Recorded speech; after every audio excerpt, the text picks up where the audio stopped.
innovando para hacer tus viajes más cómodos, seguros y las vías más ágiles. ATM en coordinación con la Alcaldía de Guayaquil.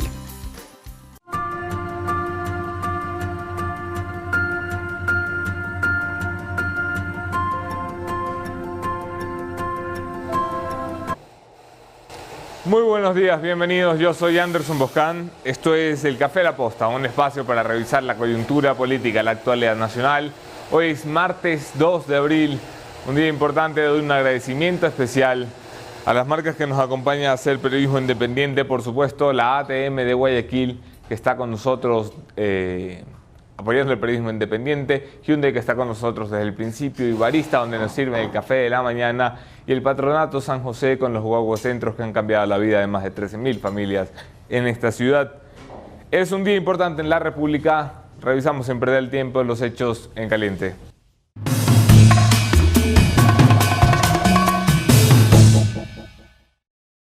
Habrán escuchado ya, se habrán reído ya de algo que no es tan gracioso. La narcosorpresa que hemos tenido ayer por la mañana con un operativo de inteligencia y de la Policía Nacional nos ha hecho ver algo raro, rarito. Es que Ecuador tiene la pista de narcotraficantes más cara de la historia.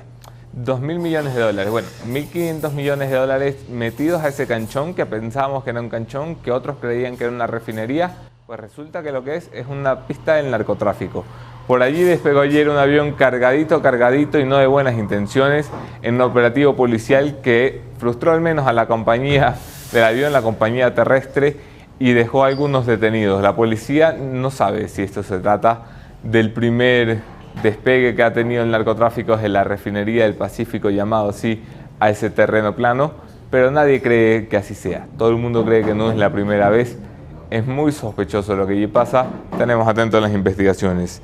En caliente también, la Asamblea llama a declarar a Cristian Zurita y Fernando Villavicencio. Y esto es muy gracioso, porque la Comisión de Fiscalización que está haciendo la investigación del círculo presidencial y las vinculaciones a la empresa offshore INA ha decidido llamar a los autores de la nota periodística en lugar de leerla. Al parecer los asambleístas, más de 500 palabras no procesan. Han decidido que Zurita y Villavicencio comparezcan ante la comisión para explicar lo mismo que está escrito en el portal donde han publicado su nota periodística. ¿A qué viene todo esto? A que ayer se proponía llamar al presidente de la República y a los cercanos a declarar, es decir, a los involucrados en la nota periodística. María José Carrión, en una vergonzosa maniobra de la comisión, suspendió la comisión durante 15 minutos para buscar un acuerdo y finalmente salió con esta mamarrachada de llamar a los periodistas y no a aquellos que son señalados en el informe periodístico. Atentos también a lo que suceda en la Asamblea Nacional. Y finalmente, doña Diana Salazar se queda con el cargo de fiscal general de la Nación, fiscal general del Estado. Y si tú crees que tienes cosas que hacer, imagínate lo que tiene que hacer la pobre Diana Salazar. Llega a una fiscalía con 900 casos represados, poca institucionalidad, poca funcionalidad, poca eficacia, poca credibilidad. Hay que levantarlo todo, hay que continuar por la línea de la independencia. Todos los éxitos del mundo a la doctora Diana Salazar. Hoy hablamos precisamente de cómo está este país patas para arriba, de cómo han cambiado las cosas a partir del 24 de marzo. Y para eso tengo el honor de presentarles esta mañana a mi invitado, el exprefecto Paul Carrasco, líder del movimiento Juntos Podemos, un movimiento local que ha dado una gran sorpresa nacional. Conversamos. Quédense en la entrevista.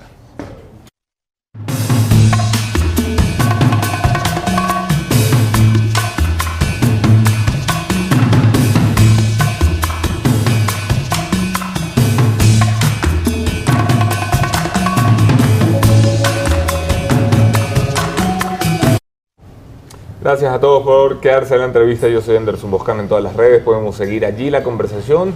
Un agradecimiento especial a quienes comparten nuestros contenidos y una bienvenida especial, Paul. Tiempos sin vernos. Tiempos sin vernos, un gusto, pero de todas maneras estar aquí en Quito. Encerradito en Cuenca andabas, ¿no? Sí, yo creo que era necesario estructurar un proceso interno en la ciudad de Cuenca, consolidar la salida de la prefectura. Y obviamente también bajar el perfil y construir lo que es Juntos Podemos a nivel nacional, ¿no? Yo creo que hay muchas fuerzas políticas, ¿sí? a nivel nacional, no muchas, sino algunas fuerzas políticas a nivel nacional que se han generado en Quito y Guayaquil y no en la periferia. Sí. Y que no les interesa que exista también un proyecto político nacional que venga desde otras visiones, ¿sí? Y desde otras realidades. Yo siempre sostuve con la experiencia que he tenido que si no eres parte y no haces lo que te dicen, si eres deliberante en la estructura política nacional, no te van a dar espacios, ¿no? Por lo tanto, hemos venido trabajando paso a paso y así lo vamos a hacer de una manera tranquila y obviamente también buscando tener un voto consciente. Lo que queremos es un movimiento que tenga a nivel nacional, que tenga un voto consciente y que tenga una estructura sólida, ¿sí? Formada, y que también pueda demostrar algunos ejemplos de lo que significa la administración local, ¿no? Los resultados del 24 de marzo le apuntan a Juntos Podemos 21 alcaldías, 3 prefecturas, me corrige si me equivoco, más de 80 concejales, un movimiento local que se desprende de su localidad y empieza a tocar terreno en provincias donde evidentemente no había tocado nunca. ¿A qué responde esto? Yo creo que responde primero a un trabajo que hicimos, ¿no? 3 hitos. El primero, que intentamos constituir un movimiento nacional durante 10 años, ¿sí? Y efectivamente no nos dejaban, sobre todo en la época del correísmo, ¿no? Lo recuerdo. Sí, 10 años, y luego Juntos Podemos ingresa, es aprobado, se le contabilizan las firmas en el 2014, pero resulta que no nos reconocían, hasta que llega Lenín Moreno y efectivamente se abre el espacio, y en marzo del 2018, el año anterior, sí se nos aprobó ya el movimiento, y ahí viene un proceso fuerte de recorrido nacional, sin prensa, sin mostrarnos, porque conozco perfectamente cómo funciona la política nacional, creo, por lo menos en gran parte, y no nos iban a dar espacio. Y entonces formamos las directivas provinciales, hicimos alianzas en algunos lugares para el tercer rito, que es ya el tema de las elecciones, formamos algunas alianzas, tenemos también alcaldes y concejales propios, y creo que el proceso debe continuar, obviamente, pero nos permite, pese al resultado de Cuenca, sin embargo, nos permite fortalecer este movimiento con una visión que nosotros le llamamos la democracia para la convivencia, ¿no? Es decir, con un nuevo concepto ideológico creado por ecuatorianos, que viene desde la periferia, desde el sur, ¿sí? Y que efectivamente lo que plantea es que el país es diverso y que por lo tanto debemos construir un nuevo modelo de conciencia social que permita la cohabitación entre diversos. Ok, vamos a los resultados del 24 de marzo, porque a la final el 24 de marzo le va bien al movimiento, pero no te va bien a ti. Aspirabas a la alcaldía de Cuenca y no recuerdo el porcentaje con el que llegas a la final, me disculpa tanta cifra, recuerdo que llegas cuarto en la contienda electoral. Se leía esa noche, cuando veíamos el resultado, la gran sorpresa de Pedro Palacios, el despunte a última hora de Jefferson Pérez. Se veía ese resultado como un castigo a la clase política tradicional. Después de todo, la Chola Cabrera y tú tienen 20 años haciendo política en la provincia, son referentes de la provincia, y se leía como que los cuencanos habían castigado a la clase política tradicional. ¿No compartes esa lectura, por lo que veo? No, yo no creo. A ver, a mí me parece que lo que hace Cuenca, ¿sí? Efectivamente las encuestas nos daban otros resultados y nosotros estábamos primeros, ¿no? Hay un cambio en los últimos momentos. Creo que efectivamente hay una reagrupación del voto en otra tendencia, ¿no? Pero fíjate que las elecciones las gana un candidato nuevo, ¿sí? Pero las gana con el 27%, es la votación histórica más baja de un alcalde en la ciudad, y además, ¿sí? Con un concejal de 15. Sin embargo, creo que Cuenca tenía que escoger el momento del cambio. Es decir, Marcelo Cabrera, La Chola y quien te habla, efectivamente desarrollamos un proceso con dificultades, de más de 16 años, ¿no? Y me parece justo que Cuenca, en esa dispersión que hubo de candidatos, busque a alguien que les presente una alternativa, ojalá mejor, ¿sí? Porque no tiene propuesta, indudablemente ganó sin propuesta, ¿sí? Pero ¿Tú crees que Pedro Palacio ganó sin propuesta? Ganó sin propuesta. ¿Por qué ganó? ¿Porque era bonito o qué? Yo creo que son las tendencias. Es un hombre carismático, entiendo, no le conozco bien, ¿sí? Tiene un poco menos yo tengo 48 años, debe tener unos 45 años, pero me parece bien que Cuenca pruebe otros procesos, que Cuenca analice y que los ciudadanos analicen también las realidades que se van a dar ahora y las realidades que se dieron en mi etapa fundamentalmente, y creo que tendrá la posibilidad de comparar. Eso es, desde mi punto de vista, lo fundamental en la democracia, ¿sí? La posibilidad de que la gente escoja, ¿sí? Y que tenga la capacidad de diferenciar las diferentes los diferentes modelos de administración que pueden haber, ¿sí? Yo te digo, de hecho, alguien puede decir, no le creemos. Yo estoy contento porque Cuenca va a haber otras opciones. Un prefecto que dice que va a andar en bicicleta, ¿sí? Un prefecto que dice que se va a reducir a la mitad del sueldo, ¿qué te ¿sí? parece? Que cierra programas sociales. ¿Yacu te sorprendió? Sí. No me sorprendió. Yacu es un buen amigo mío. No, sí. Pero digo, ¿te sorprendió el resultado que Yacu ganara? ¿Lo veías venir? No, lo veíamos sí. lo veía venir. Lo veíamos venir, sí. En el tema de la prefectura lo veíamos venir. Hombre, que yo como idiota ahí dándolo como sorpresa. No. Lo de Yacu se viene a venir porque es un activista ecológico fuerte. Claro. Sí, se veía venir, se veía su crecimiento de él absolutamente claro. Y además de que es un personaje que no ha sido primera vez candidato, ha sido varias veces candidato. Sí. Él sí es un antiguo de la política. Lo que pasa es que parece una sorpresa a nivel nacional, pero Yacu Pérez, dirigente de la Ecuarunari a nivel nacional, fue concejal en la época del Corcho Cordero. Tú puedes imaginarte, es decir, hace más de 20 años, y desde ahí fue candidato. Perdió la primera prefectura en la que yo estuve, perdió conmigo, ¿no? Sin embargo, lo veíamos venir. Me parece a mí que ya la ciudadanía tendrá que revisar, por ejemplo, un alcalde. Esos son los temas que hay que ir analizando también a nivel nacional, ¿no? Es decir, candidatos que ganan en la desesperación, haciendo propuestas que no son correctas, digamos, en términos lógicos, que no se pueden realizar, pero que la gente las ve bien. Y yo creo que eso es parte de construir una nueva cultura política a nivel nacional. Ojalá poco a poco vayamos desarrollando una propuesta en donde la ciudadanía pueda ir diferenciando, ¿no? Fíjate, o sea, ¿cómo explicas que un alcalde hablaré de Cuenca, mi ciudad, ¿no? Para no... prefiero hablar de mi ciudad, sí. Pero ¿cómo puedes explicar que un alcalde gane diciendo que va a ganar el sueldo por objetivos y resultados, ¿sí? Eso se puede plantear en la empresa privada, pero en términos jurídicos en el sector público no funciona, primero. Segundo, ahora ya dice que no porque tiene deudas y tiene que pagar su tarjeta de crédito. Entonces, esas son las cosas que la gente poco a poco va a ir revisando. Sin embargo, a mí me parece que es importante que en los territorios haya nuevos liderazgos locales que vayan mostrando si realmente son capaces de desarrollar propuestas en época de crisis. Pero y nosotros, en cambio... ganas de hacerle oposición al nuevo alcalde? No, de ninguna manera, más bien hay que apoyarlo.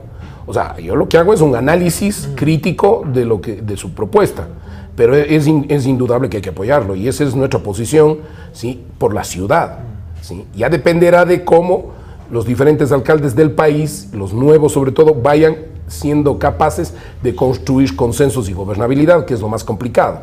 Y básicamente porque en el Ecuador existe un nivel de diversidad impresionante, no solo en términos políticos, sino desde biofísicos. Y eso marca, de hecho, la forma de pensar de la gente. Antes de que entremos de plano en los resultados electorales, pero a nivel nacional, quería preguntarte por los resultados de Quimsacocha. Esto tiene muy preocupado al gobierno nacional, especialmente a la zona, al sector minero del gobierno nacional.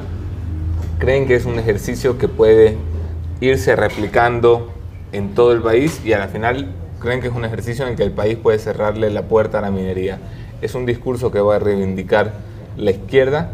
Quiero saber cómo te paras tú delante del tema de la minería y si no te da miedo que este país le cierre la puerta a una industria que puede generar empleo y progreso. A ver, yo lo que creo es que efectivamente mi posición es que la minería, ¿sí?, en todas sus formas afecta, ¿sí?, la naturaleza y afecta las fuentes de agua. Y yo soy un defensor del agua, soy un ambientalista definitivamente. Yo conduje con el mismo Yacu varias movilizaciones en su momento defendiendo el agua de Quimsacocha, que es de donde nace el 30% del agua para la ciudad de la ciudad de Cuenca, porque no está en el Parque Nacional del Cajas, pero es del macizo del Cajas, que es 1 millón de hectáreas, y desde esa zona nace para una zona de Cuenca el agua. Hay temores, por ejemplo, conversaba con alguien del Viceministerio de Minas, me decían, hay mucho temor de que en Azuay Yacu Pérez tome el poder y en los primeros 6 meses llame una consulta para prohibir la minería en Azuay. Eso es difícil, yo lo intenté, no lo van a permitir, porque en términos de la ley, ¿sí?, de la ley orgánica de minería, ¿sí?, y ese es un sector estratégico. Y tú sabes que una consulta tiene que pasar por la Corte Constitucional, tiene que pasar por la aprobación local, la pregunta a la Corte Constitucional. Que le dio paso a la de Quimsacocha, bueno, ¿no? O sea, puede pasar. No es una Corte manipulada pero políticamente. Yo creo que ahí van a haber grandes dificultades y sobre todo la cantidad de recursos que requieres para una consulta popular, que nosotros también lo analizamos, ¿no? Sin embargo, Pérez verá. Yo soy, como te digo, antiminero, defensor del agua. Sin embargo, en términos de política económica, ¿sí?, tú necesitas recursos. El problema es que este país no ha logrado entender, ¿sí?, a los amigos y amigas que nos están viendo, que el país vive exclusivamente del petróleo y del extractivismo. Y entonces a nadie se le ocurre un nuevo modelo económico, ¿sí? Es decir, empezar a dejar el extractivismo y empezar a depender de las potencialidades productivas y del esfuerzo humano de cada territorio. Entonces, la política pública nacional en todo, y no solo la económica, es homogeneizante. No hay creatividad, ¿sí? Todos los ministros, ninguno ha presentado una propuesta alternativa. Y yo creo que la minería podría servir incluso bajo tierra. Por ejemplo, ¿qué pasa si, y hay experiencias y hay propuestas incluso en Alemania, en donde, ¿qué pasa si nosotros le dejamos a los minerales adentro y efectivamente le volvemos, sí, habría que reformar la ley, pero le volvemos parte de las reservas económicas del país, ¿sí?, o de las reservas de libre disponibilidad, ponemos en la bolsa de valores, ¿sí?, y conseguimos recursos a tantos años? Si en ese marco, no estoy planteando es un modelo distinto a lo de los Yasuní. No. Lo de los Yasuní fue por la venta por el tema de Pero era el mismo sistema, era dejar los recursos naturales en tierra y pedirle plata al resto del mundo. Pedirle plata al resto del mundo, pero por el tema de la protección ambiental. Yo lo que te estoy diciendo es, pongo en garantía, ¿sí? Usted me da y si en 20 años no le pago, explótelo, ¿sí? Es decir, es un juego arriesgado, pero explótelo, ya pues, ¿sí? Pero busquemos otras alternativas y el país y ningún gobierno logra encontrar un modelo alternativo económico. A mí lo que me preocupa, hombre, yo también soy un defensor del agua. Evidentemente, yo creo que cualquier persona con 2 dedos frente va a ser una defensora del agua. Vamos, nadie quiere acabar el planeta donde vive. A mí lo que me preocupa es que se le diga que no a la minería, que es una industria que funciona bien en muchos países del mundo, funciona muy mal en otros muchos países del mundo, pero está visto que puede funcionar bien. No creo que Ecuador sea más ambientalista que los canadienses, por citar solo un ejemplo. Y cuando se le dice que no, no se le dice que no diciendo, ok, no cojamos esta platita que hay en la minería, pero vamos por acá. Es la primera vez que escucho una propuesta de... Pero nunca veo. Pero es que lo que pasa es que digan, ok, no hagamos eso, hagamos esto. Ya, pero lo que pasa es que eso es lo que te planteo. Pero además eso tiene que ir acompañado con otra propuesta, ¿sí? ¿Cuál es la otra propuesta que nosotros decimos? A ver, Resulta que todo el país vive de la distribución, excepto los municipios, un porcentaje de 40-45% de recaudación propia, ¿no? A los más grandes. Sí. ¿Sí? Pero el resto vive de las asignaciones del Estado. Sí. ¿Sí? Y de las asignaciones del Estado, en general, todos los programas, los ministerios, etcétera, ¿sí? El gran porcentaje es impuestos y petróleo y extractivismo en general. Sí, claro. Entonces yo te digo, ¿qué pasa si planteamos para el Ecuador un cambio de modelo descentralizado político y administrativamente? Yo sé que muchos políticos van a decir que no comparten esa idea. ¿Sí? Eso es una locura. A ver, organicemos el país en términos de un plan de ordenamiento territorial productivo. Determinemos cuáles son las potencialidades. Entonces, por ejemplo, si en Pelileo hacemos blue jeans o jeans, digamos, ¿sí? Muy bien, entonces, dediquemos, ¿sí?, todo el esfuerzo económico a esa área. Le damos facilidades de importación de materias primas, bajamos los aranceles allí. Allí le damos facilidades de exportación. Allí le damos facilidades para baja de pago de impuestos, ¿sí? Y entonces, el que quiere ponerse producción de pantalones o de jeans en, no sé, se me ocurre, en Cuenca, en donde sea, no, la zona es allí. Y entonces vamos desarrollando polos focalizados, con políticas económicas focalizadas, y entonces vamos planteando a cada provincia, le decimos, muy bien, señor, usted va a tener autonomía y va a tener sus propios mecanismos. En 4 años, ¿cuánto me va a representar en el PIB? Y empiezas a negociar el crecimiento, y usted es el que me tiene que entregar. Entonces, si usted representa el 4% del PIB, en 4 años va a representar el 6% del PIB, y de eso me va a entregar tanto al Estado Nacional.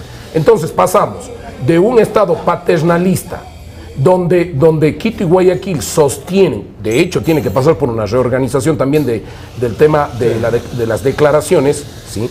De sincerar en donde se produce, se paga. Pero fíjate solo con esto. Entonces pasamos de un Estado, ¿sí?, de un Estado donde el presidente es el que tiene que repartir, a un Estado en donde los territorios, todos, incluido Quito y Guayaquil, tienen que empezar a desarrollar, ¿sí?, sus propias medidas para poder aportar al Estado central. Y entonces el petróleo pasa a ser reserva, el petróleo pasa a ser solidario, y esos recursos pasan a un fondo solidario para las provincias que inicialmente no pueden ser autosostenibles. Me encanta la idea, la comparto, y siempre que converso contigo encuentro muchos puntos en común, pero también muchos puntos distanciados de las posibilidades coyunturales. Este es un gobierno, hombre, que no puede organizar ni el Palacio de Carondelet. ¿Tú crees que va a organizar el sistema de recaudación de este país? Sin faltarle el respeto al gobierno nacional, no es que le falte capacidad, es que le falta tiempo. Vamos a los grandes temas nacionales. Te voy a pedir que seas un poquito más concreto para poder avanzar un poco más rápido. Estamos delante de un gobierno que ha tenido que tocar la puerta del Fondo Monetario Internacional. ¿Cómo reacciona la centroizquierda a ese llamado de puerta? A ver, yo creo que efectivamente primero habría que ver el trasfondo geopolítico a nivel global, qué es lo que está pasando allá, ¿sí? Y ahí también veremos, a veces nosotros solo vemos el tema económico, ¿sí? Hay que ver qué rol juega Assange allí, qué rol juega una serie de elementos de la geopolítica global. ¿Te agrada o te desagrada que hayamos tocado la puerta del FMI? Yo creo que era la alternativa, no había otra alternativa, ¿sí?, en términos de lograr conseguir recursos. Lo que había que hacer. Sí, yo creo que no me agrada para nada, ¿sí? Pero había que hacerlo. Y efectivamente conseguir 10.500 millones de dólares, ¿sí?, al costo que sea, con unos 4.000 de ingreso inicial, de hecho tenía que darle liquidez al país, ¿sí? Esa plata está condicionada a que logremos una reforma importante en muchos campos, el más delicado de ellos para mí, con la nueva configuración del mapa político, con Unidad Popular levantando cabeza con Pachacuta y levantando cabeza con el centro izquierda, levantando cabeza, va a ser la reforma laboral. ¿Hasta dónde estás dispuesta a llegar? Porque tú además tienes cómo apoyarla en la Asamblea Nacional. ¿Hasta dónde se debe llegar con la reforma laboral? A ver, yo lo que creo es que lo que se va a plantear en definitiva es el tema de volver al tema de la flexibilidad, ¿no? Sí. Al trabajo por hora, sí, al periodo de prueba de 2 años. Así es. Yo creo que no deberíamos llegar a ese nivel, efectivamente. Deberíamos buscar otros procesos de negociación con el Fondo Monetario Internacional. Pero ya está cerrado la vuelta. Este rato ya está cerrado, efectivamente. Entonces, este rato, este momento, cuando presenten esa reforma, ¿se va a contar con Juntos Podemos o no? yo creo que no. Habrá que discutirlo con los compañeros. Tú sabes que somos un movimiento, sí, y habrá que hacer el análisis. Pero mi posición personal es de que hay que defender los derechos de los trabajadores, sí, y darles estabilidad definitivamente. Ahora, permíteme comportarme como un cerdo capitalista en este momento. Acabamos de cerrar un acuerdo con el FMI que tú reconoces que no te agrada, pero era completamente necesario. El Ecuador ha puesto su firma y su palabra de compromiso de que vaya a llevar a cabo unas reformas laborales profundas. Y en el momento en que hay que llevar a cabo las reformas laborales profundas, nadie quiere mojarse el poncho. O sea, en este país todo el mundo quiere la plata del FMI, nadie quiere hacer lo que hay que hacer. Y entonces eso pasa por un tema inicial en términos políticos. A ver, primero porque tenemos un gobierno con falta de liderazgo, esa es la verdad. Si bien es bueno el diálogo, es necesario que primero empiece el liderazgo por su propia casa. Si tú al interior tienes 10 ministros que quieren ser todos candidatos a la presidencia de la República, y tienes un ministro que manda una propuesta, ¿sí? Acuérdate de la ley de fomento productivo, manda una propuesta, ¿sí? a la Asamblea y resulta que otros ministros no han sabido, ¿sí? Entonces allí tenemos un problema grave. Entonces, primero un proceso de liderazgo efectivamente al interior. Quienes quieren hacer política fuera del gobierno, quienes quieren gobernar y administrar, pues adentro. ¿Sí? ¿Quién quiere hacer política dentro del gobierno? Yo creo que hay algunos que estuvieron pensando hasta hace poco. Hasta el 24 de marzo, sí, ¿no? Estuvieron pensando en cómo ser candidatos y cada uno armando sus diferentes movimientos. Pero más allá de eso, grupo. ¿Perdón? ¿Las rupturas del 25 están dentro de ese Yo grupo? no sé, yo no quisiera entrar a dar detalles, sí. Porque tampoco creo que... Ya lo hago solo por morboso. Sí, yo sé, y conozco tu estilo y el estilo de ustedes, pero creo que primero es orden en casa. Segundo, tú llegas a un acuerdo con el Fondo Monetario, ¿sí? Pero también deberías tener el liderazgo suficiente como para poder construir una propuesta de acuerdo previo al interior de la Asamblea. Mira, la Asamblea en todo el mundo es el centro donde decanta la política. Esa es la verdad, en todo el mundo. Y entonces tú necesitas acuerdos previos allí. Y me parece que tenemos un gobierno que avanza en el marco de la coyuntura, sin lograr una propuesta por lo menos a mediano plazo. Qué amable eres con el gobierno, hombre. No, es que me parece que van manejando el día a día, ¿sí? Porque están preocupados en cómo ser figuras políticas y no en cómo estructurar una propuesta para el país. El presidente de la República tiene que estar más preocupado que en cómo estructurar políticas del país o cómo se estructuran políticas en ver si llega hasta el 2021. Por primera vez en mucho tiempo, este rumor vacío de un presidente que puede llegar a tambalear coge fuerza con la investigación que abre Fiscalía General en contra del presidente en funciones por una salpicada de corrupción. Coge fuerza con una investigación que se ve obligado a abrir el Parlamento de la República después de la vergüenza que nos hicieron pasar tratando de tapar lo inevitable, abrirlo en la investigación al presidente y ver si está o no vinculado a las denuncias de corrupción que se han ventilado. ¿El presidente te sigue dando confianza de ser un hombre honesto? A ver, yo creo que es un hombre que tuvo buenas intenciones y que tiene buenas intenciones. O sea, mira que yo en este momento estoy totalmente libre. Es decir, ya no soy autoridad local, ¿sí? Soy presidente de un partido a nivel nacional que ha tenido buenos resultados, ¿sí? Y que creo que estoy en mi mejor momento de la vida política en términos de poder opinar libremente. Por eso puedes decir libremente si te parece honesto o no todavía. A mí me parece que este momento, sí, definitivamente, sí, más allá de sus buenas intenciones, definitivamente tiene problemas, sí, de transparencia. Su honestidad está en duda. Su honestidad está en duda y él debería, sí, más que sus funcionarios, él debería permitir la posibilidad de que se abra transparentemente el proceso, ¿sí? Que se abra transparentemente el proceso. Yo personalmente creo que allí hay juegos políticos que están atrás que la ciudadanía no ve, ¿sí? Dependerá mucho el futuro del país de qué pase con el nuevo Consejo de Participación Ciudadana, ¿sí? De los resultados del Consejo de Participación Ciudadana, que de hecho no está legitimizado en términos democráticos realmente, sí, por el porcentaje, pero al final ahí va a haber un juego político de las diferentes fuerzas. ¿A quién le interesa a lo mejor adelantar las elecciones? Habría que preguntarse, ¿no? Habría que hacer el análisis. No te lo voy a decir porque habría que hacer el análisis. ¿Quién puede ganar la presidencia en 2 años o a quién le conviene adelantar la presidencia? Sí, la candidatura a la presidencia. ¿Quién quiere controlar la fiscalía, la contraloría, etcétera? Entonces, ¿ves ánimo en el tablero político de adelantar elecciones? Yo lo que diría es que veo el ánimo, ¿sí? De que en este momento, ¿sí? Hay un presidente debilitado que no logra consolidar el liderazgo ni al interior del gobierno ni hacia afuera, y que en ese marco hay fuerzas políticas que ven que a unas les favorecería que el presidente termine su periodo, y hay otras que tienen el ánimo de que no, de que definitivamente, además en el marco de las líneas económicas que está tomando, no les favorecería porque les desgastaría prematuramente. Entonces, sí, hay acuerdos que tienen que darse. Así funciona la democracia, ¿no? Así funciona la democracia. Pero el acuerdo se nos viene prometiendo desde diciembre, cuando el señor Otto Schwarzenegger llegó a la vicepresidencia, y ha sido totalmente... Es que me perdí un momento. Y te cuento que yo le conocí a Schwarzenegger en alguna, cuando fui autoridad ambientalista, sí, en California.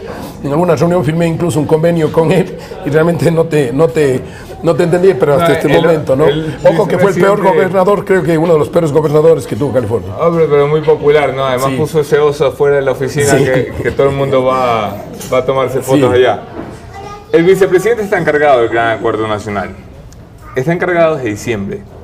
Ha sido incapaz todavía de ponerlo en marcha. Porque es una persona que efectivamente es nueva y no tiene... Hombre, pero Schwarzenegger tendría relaciones con la mayor parte de la clase política. Tú tienes que haber sentado con él antes de que sea vicepresidente un par de veces en tu visita a Guayaquil. No, nunca. No te nunca. Como que no te hayan llevado a comer ceviche. No, porque lo que pasa es que la política nacional está vista desde Quito y Guayaquil. ¿Sí? Y ninguna otra provincia, ¿sí? Me refiero, ojo, no me refiero a los ciudadanos, porque incluso a la clase política, los cuencanos, la gente que viene a hacer política acá se olvidó del resto del país, ¿no? Y se aísla absolutamente. Entonces, seguramente no me he sentado porque nosotros no somos parte de la visibilidad política. A lo que quiero llegar no es si le conoces, sino si le ves capacidad, si lo ves arrancando un acuerdo nacional, sentando a todas las fuerzas políticas en una mesa. Este momento no. Asamblea Nacional. Ojo, si es que él llega, ¿sí? Supongamos que él llega a tomar el poder en algún momento y por condiciones de la vida democrática del país. Ya estamos mirando los Schwarzenegger del presidente. Pero lo que pasa es que eso se habla en los círculos políticos. Pero ojo que a mí me parece que sería un error. Es decir, yo creo que la democracia tiene que sustentarse en lo que tenemos en este momento, ¿sí? Y necesitamos encontrar una propuesta de gobernabilidad. ¿Sí? Una cosa es el liderazgo del vicepresidente y otra cosa es el liderazgo del presidente. Quien tiene que liderar un proceso de acuerdo nacional es el presidente.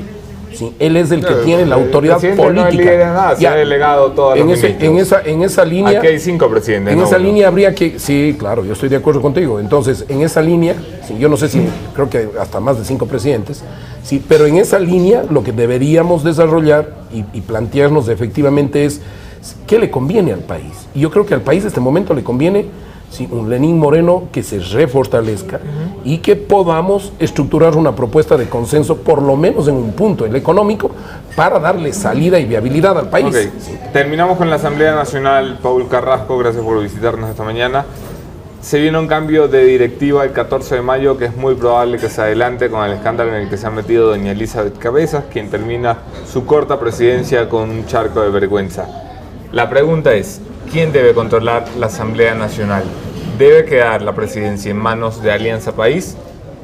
¿Es posible que la presidencia pase a un tercer bloque, un bloque de consenso, una persona dentro de uno de los bloques por fuera de Alianza País, como la bancada de Integración Nacional, como el Partido Social Cristiano, como Creo, como los independientes, alguien que genere consenso o debe necesariamente quedar en Alianza País? ¿Cuál es su postura? A ver, no, yo lo que creo es que estas elecciones nos muestran una reorganización política del país, donde hay fuerzas emergentes como Juntos Podemos, ¿sí? Donde hay esta democracia sí también, ¿sí? Y creo que en ese marco lo que debería hacer la Asamblea es recoger ese proceso nacional electoral y intentar construir un acuerdo en perspectiva de una agenda legislativa, no desde la perspectiva de una agenda política, que es lo que le tiene enredado a la Asamblea. Es decir, nadie se preocupa de qué pasa con el tema de los agricultores, ¿sí?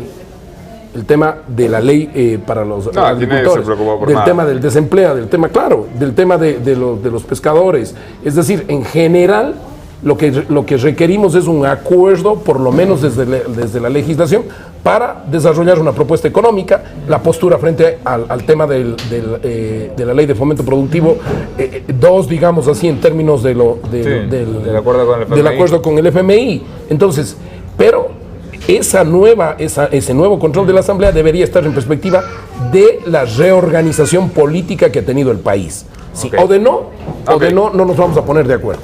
Paul Carrasco, señores, gracias. Ex prefecto de la SUAY, líder de Juntos Podemos, un líder político nacional de centro izquierda. Éxitos en el futuro. Paul, Anderson, muchísimas gracias, muy amable. Gracias a ustedes, con ustedes mi conclusión de esta mañana. Con eso terminamos el punto final.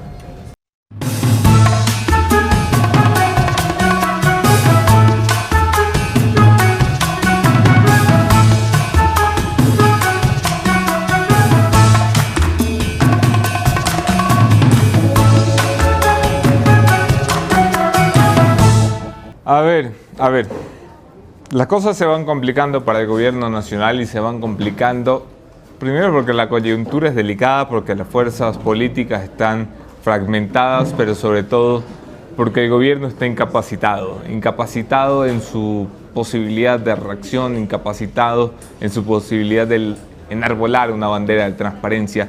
El presidente de la República se ha visto acorralado, casi ahogado en un vaso de agua. Lo que debería ser tan sencillo como pedir que se abra una investigación, como permitir que el sistema de justicia funcione, como dejar a la Asamblea hacer su trabajo sin mandar a la ministra María Paula Romo a andar haciendo llamaditas para que le garanticen la impunidad. Lo que era tan sencillo como dejar que el sistema funcione para probar y ratificar su inocencia se ha complicado por las malas decisiones, las pésimas decisiones, los pésimos cálculos políticos que desde el gobierno nacional han impulsado. Han hecho todo lo contrario a lo que dice el manual. Un presidente que se jacta de honesto deja que se entre, se mire y se investigue. Si hay que abrir una cuenta, que se abra. Si hay que dar declaraciones, que se den. Si hay que rendir una comparecencia del Parlamento, que se rinda. Que el señor aquí no es rey, es presidente. Es igualito a todos nosotros y tiene que pararse como un común mortal delante del Parlamento, que es la representación de los ecuatorianos. ¿No lo han querido hacer? Pues ahora se fajan con las consecuencias. ¿Cuáles son las consecuencias? Un gobierno debilitado, un gobierno que está viendo cómo se le miran los costados, un gobierno que va a empezar a notar la presión del Parlamento que está por cambiar, por cierto, del poder dentro del mismo. El gobierno todavía está a tiempo de hacer las cosas correctas. Sacar al vicepresidente y decir que respalda al presidente, una genialidad, por supuesto. Hagan las cosas que deben hacer. ¿Qué tienen que hacer? Dar respuestas, dar respuestas, dar respuestas. Se lo facilito, consejo gratuito, allí se ven.